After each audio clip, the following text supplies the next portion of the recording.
Bonjour. On a vu que la PAC n'a pas été favorable à l'agroécologie et a surtout favorisé, du moins dans les 3 premières décennies, l'intensification et la standardisation de la production agricole. Aujourd'hui encore, d'ailleurs, l'agroécologie, même si elle est portée par le projet français, comme on l'a vu, n'est pas vraiment au centre des débats sur la réforme de la PAC de 2020. Mais d'autres pays ont su innover et se faire reconnaître pour ça.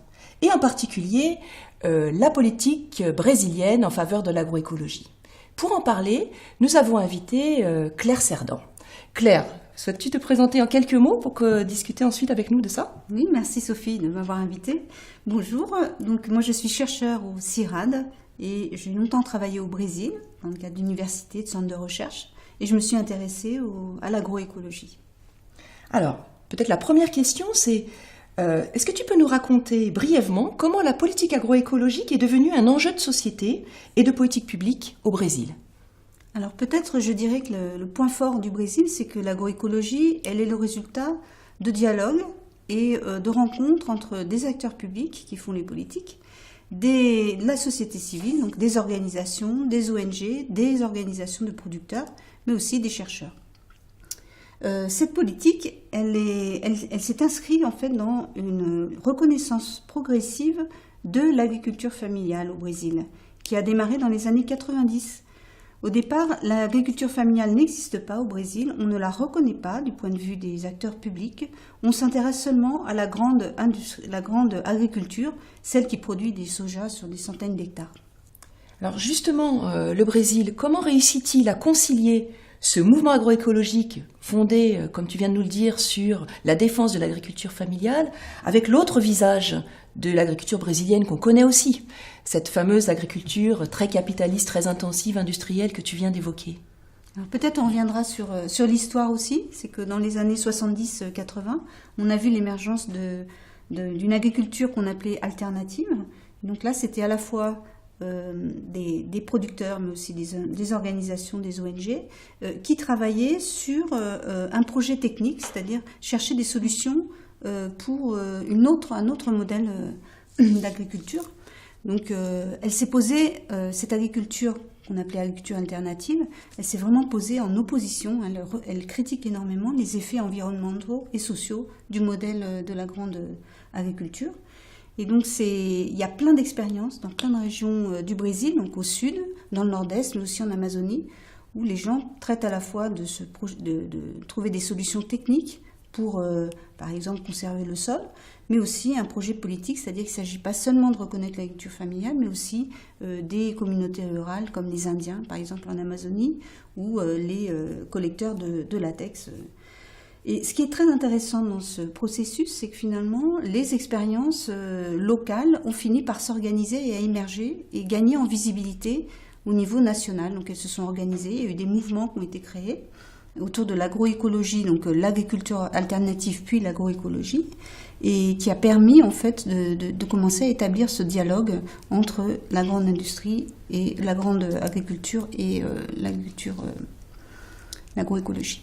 Donc, suite à ce dialogue que tu évoques et qui commence à se construire entre les mouvements agroécologiques et les pouvoirs publics, finalement, quelles ont été les actions concrètes qui ont été mises en place en termes de politique publique? Alors moi, je vais parler peut-être d'un programme qui me paraît très important, c'est celui du programme d'appui à l'agriculture familiale. C'est un programme de crédit, en fait, qui sort à la fin des années 90 et qui entend soutenir la production de l'agriculture familiale.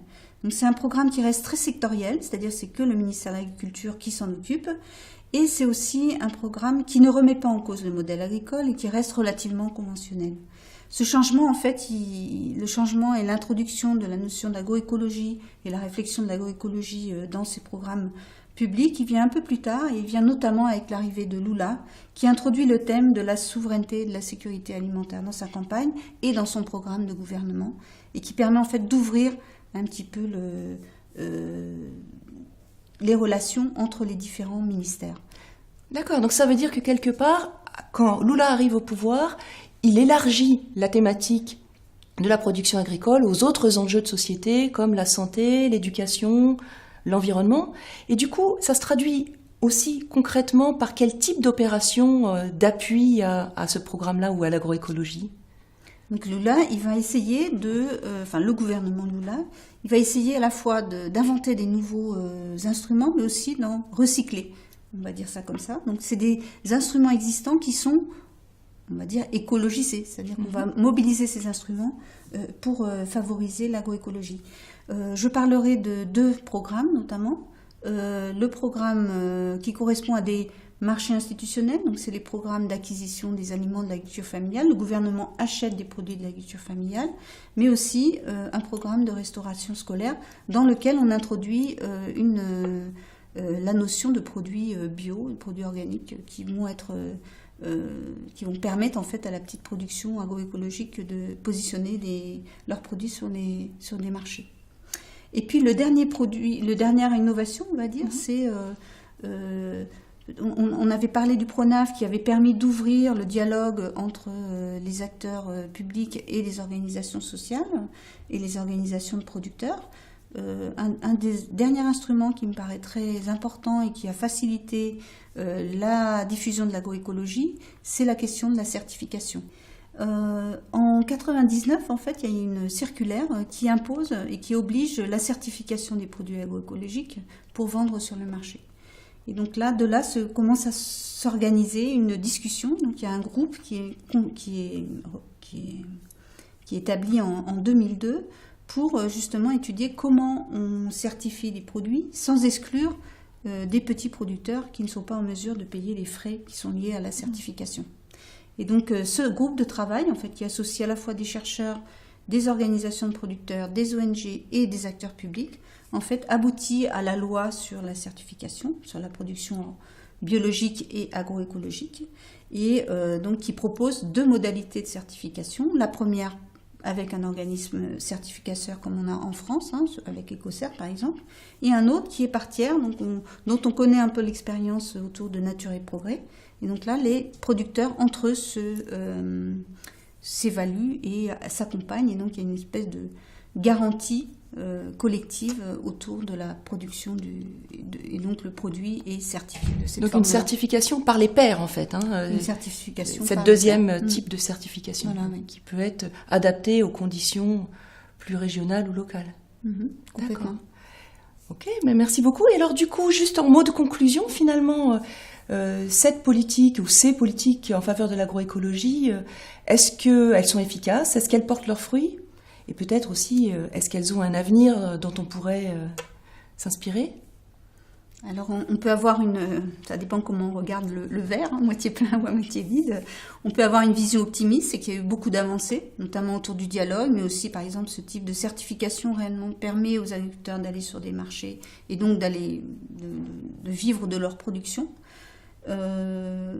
Une vision peut-être plus négative, c'est quid de l'appui qu'il y avait au départ sur la promotion de l'agroécologie, de l'environnement, et qui aujourd'hui est un peu remis en question par le gouvernement actuel. Merci beaucoup, Claire. Merci.